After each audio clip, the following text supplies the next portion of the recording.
One thing that I've noticed is that people often overlook valuable opportunities, especially when the odds of success seem very low. And whether you send that to 5 people or to 50 people is not that much work in addition to what you've already done. Taking those small opportunities, you might actually be positively surprised. That could be a big difference for the success of your career or your business.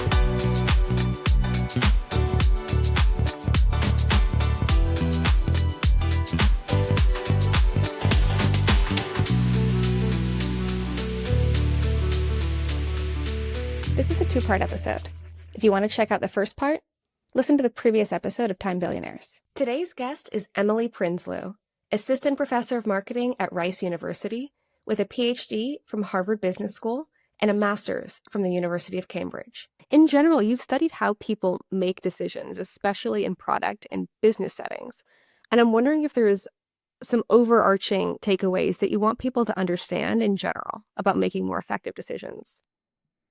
Yeah, absolutely. So I teach at Rice University, right? And I teach product management and also focus that on entrepreneurship. And one thing that I've noticed is that people often overlook valuable opportunities, especially when the odds of success seem very low. And I've also conceptualized that in a paper called Opportunity Neglect, which is essentially, the undervaluation of low probability opportunities, especially when there's really no real cost involved.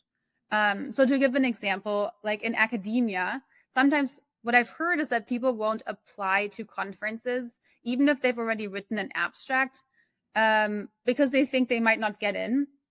But I think this extends like everyday situations too, where I kind of fell prey to that. Like going out of high school, I was already dreaming of like studying in the US and maybe going to Harvard, but I thought I'd never get in and I'd never get a scholarship or anything like that. And so I didn't even try. I didn't even look into it, right? Even though I had already written like my package for European universities. So it probably wouldn't even have been that much work to try to figure out if I'd have a shot. And now I also hear entrepreneurs saying, well, I don't want to do a customer interview because people won't email me back anyway. But you're going to send or prepare, a standard email most likely, right? And whether you send that to 5 people or to 50 people is not that much work in addition to what you've already done. And so taking those small opportunities and maybe approaching people that you think they're not going to care, you might actually be positively surprised. And maybe you won't be surprised every time, but even out of 100 times, if you get surprised positively once, that could be a big difference for the success of your career or your business. It really could. So there's nothing to lose. But I also think there's something about the confidence that comes from learning to stop self-rejecting.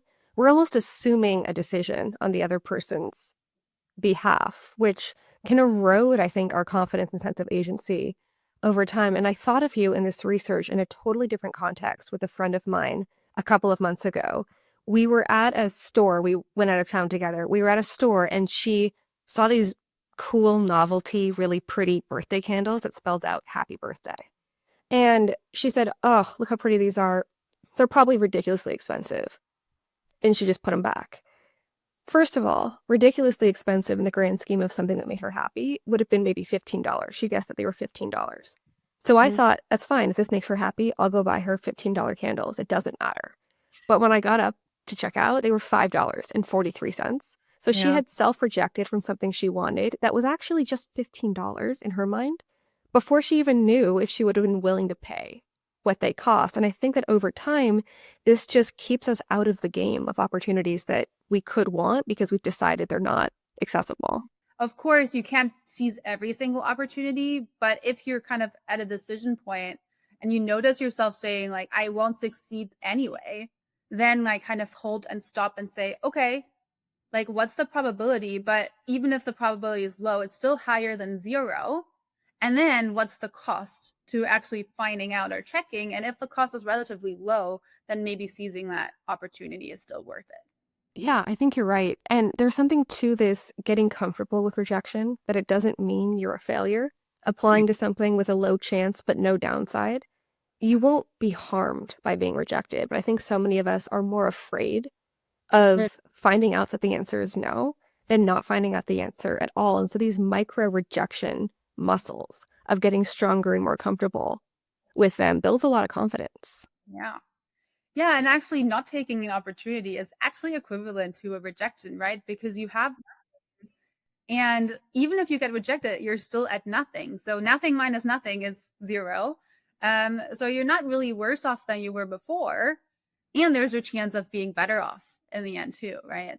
Exactly. You're essentially saying that you're more afraid of finding out the answer. I've noticed this, I do improv too, of the people who've tied their identity to getting cast in certain shows tend to try out for less, do less, which in turn is less practice, less likelihood of getting cast. And this Mm, fear of rejection or just this comfort that being rejected isn't a sign of your identity, I've seen build just a lot of confidence in what people choose to approach.